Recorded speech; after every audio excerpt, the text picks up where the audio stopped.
We're not in a global financial panic right now. We may be heading for one. We talked about that separately. We're not in one right now.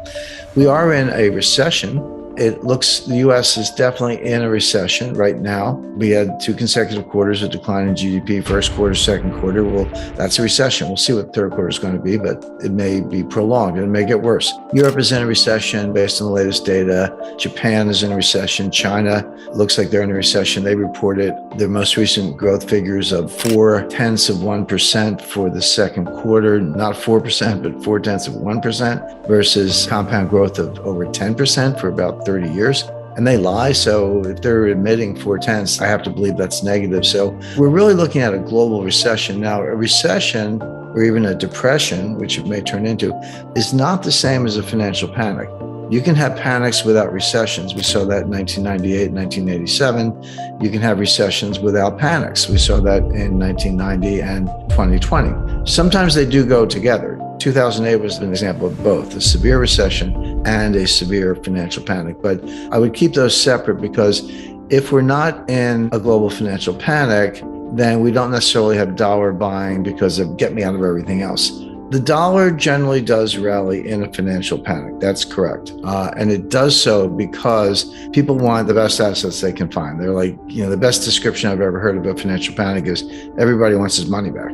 Doesn't matter what you're in, get me out, sell it, whatever. I want dollars. Well, when you get the dollars, you got to go buy something. So you can leave it in the bank, but banks are risky. The problem in 2008 is the banks were failing, and that didn't quite happen in 2020, but it absolutely happened in 2008. So they buy treasury bills. They buy treasury notes. They're the safest assets. They may not want them for long, but you can buy a 2-year treasury note or a 6-month treasury bill. You're not in it that long and your money's safe.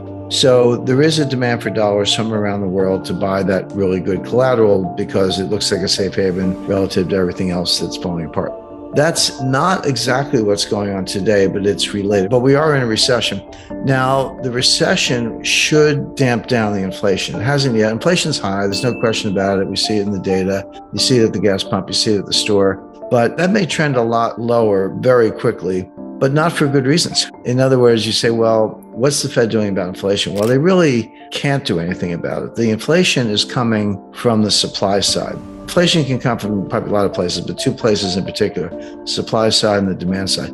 Supply side inflation is when there are shortages, there are bottlenecks, there's supply chain dysfunction, people run out of stuff, there's not enough fertilizer, not enough water, not enough truck drivers, ports are clogged, you can't get the input A to make item B, so you got to shut down assembly line because you can't get, titanium from Russia to build Boeing aircraft. But supply chains are breaking down in many different respects, and prices go up as a result. But the other kind of inflation is called cost push inflation. The other kind of inflation is demand pull inflation.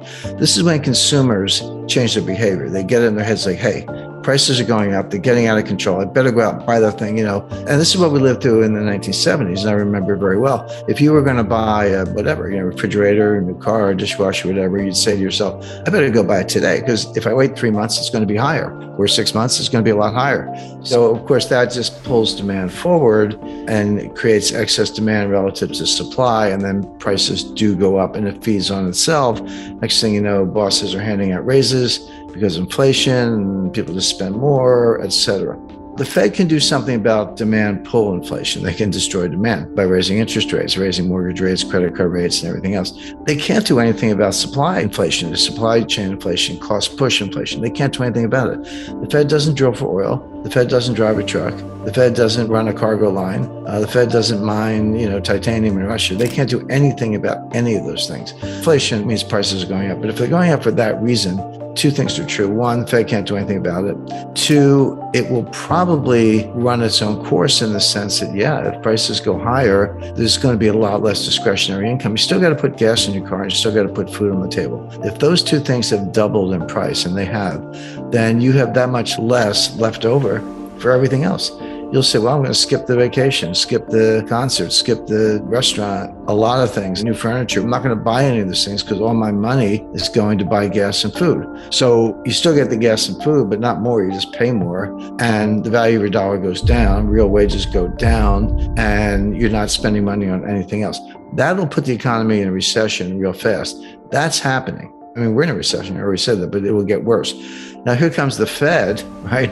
always a day late and a dollar short, or maybe too many dollars, but they always get it wrong, is my point. So what are they doing? Well, they're saying inflation in the numbers. They don't really seem to distinguish between supply side and demand side. And they're going to the Volcker playbook. Raise rates, raise them, raise them, raise them, raise them, raise them. That can get inflation under control, but only at the cost of a much worse recession, higher unemployment, business failures, people out of work. I say, who cares what the price of gas is if you're sitting home unemployed? The Bretton Woods institutions are still around. The World Bank kind of does what it was always supposed to do. The World Trade Organization is bigger and more powerful, but it does what it was supposed to do. The one that's changed the most is the International Monetary Fund, because we don't need swing loans for deficit problems anymore. You just devalue your currency.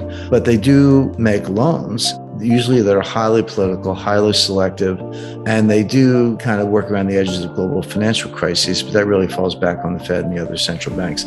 So we're still in an age of Bretton Woods, but we're not in an age of gold. Bretton Woods pegged all currencies to the US dollar. And then the US dollar was pegged to gold at $35 an ounce.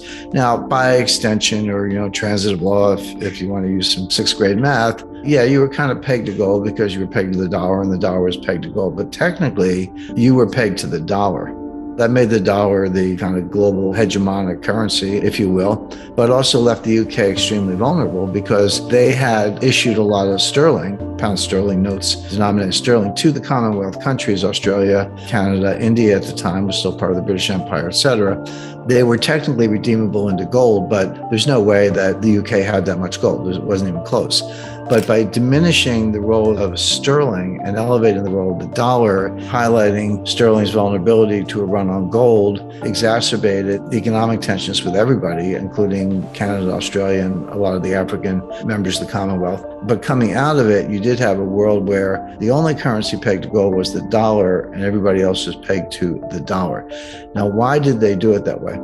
The answer was that they felt that other currencies might run into difficulties, trade deficits, imbalance of payments, etc., and might have to devalue. Now, they didn't want anyone to devalue. That wasn't necessarily the plan, but realistically, they thought it might happen. Again, that was one of the problems of the 1920s, 1930s, is that devaluing against gold was a total crack up. It usually came hand in glove with a banking panic, as it did in the UK in 1931. So they felt that if you could modulate that process, the dollar was always pegged to gold. That was the anchor of the whole system. But if you ran into trade deficit problems, there was a swing lender. The swing lender was the International Monetary Fund. That was really the role of the International Monetary Fund at the beginning. Throughout the 80s, 90s, and into the 2000s, it's become this global monetary policeman. They impose all kinds of deals. They make loans. They made multi-billion-dollar loans to Ukraine a couple of years ago. Ukraine did not meet any of the criteria for a borrower, but obviously it was political. So the IMF has become the finance arm of the U.S. State Department and a highly, highly political organization, wandered very far from its original intention.